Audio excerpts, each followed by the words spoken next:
Voici vraiment les premiers pas, premier tour de pneu dans le Salar d'Uyuni. Sorte d'étape obligée pour tous les cyclotouristes qui voyagent en Bolivie. Le Salar d'Uyuni, plus grande étendue de celle au monde, surprend par ses horizons complètement plats et ses points de repère comme le volcan que l'on voit là-bas tout au nord-ouest du Salar. Je commence doucement donc à cycloter sur ces routes de sel à un rythme tranquille dans le froid de l'altiplano bolivien. Séquence frisson. Bon, c'est pas forcément aussi simple que cela puisse paraître, puisque là je me retrouve avec deux pistes noires. Alors une qui semble partir plutôt vers le sud-ouest et l'autre plutôt vers le ouest-nord-ouest. Donc je vais plutôt prendre celle de droite, avec toujours le volcan là-bas que j'ai en point de mire. Voilà, il n'y a pas beaucoup de jeeps là pour m'indiquer pour l'instant.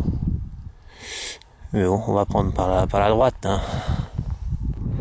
Voilà, après avoir quelque peu rectifié ma position, je me dirige ici, en plein milieu de la mer de sel, vers l'ouest.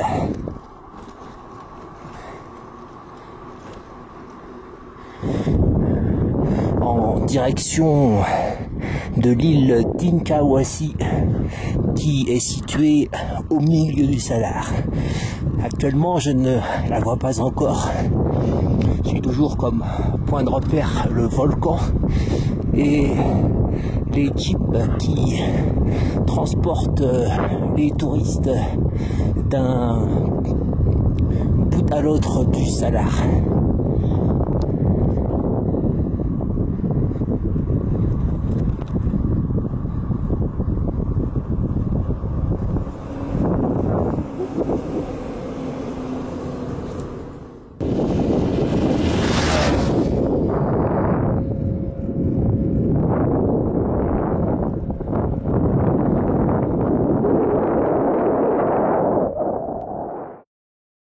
Me voici à présent sur cette piste bolivienne très large et donc très typique de ce que l'on peut trouver sur ces chemins de terre, à savoir de la tôle ondulée,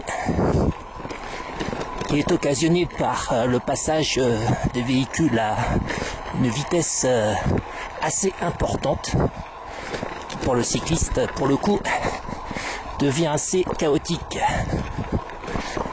Il n'empêche que la route est à moi tout seul et que le paysage, avec à droite le Salar que l'on devine et que l'on ne voit plus,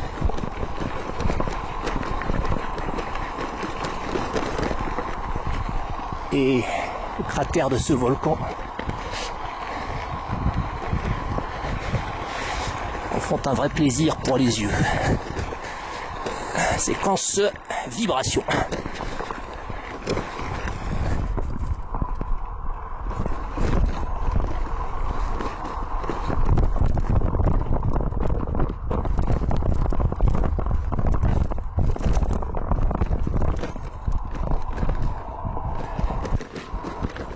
Après le chemin de cailloux et la tôle ondulée, voici le chemin de sable.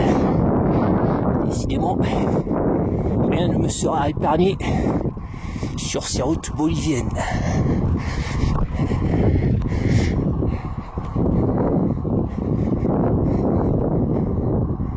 Séquence désensablon. Ouf. Et là, je vais pas tarder à devoir pousser le vélo.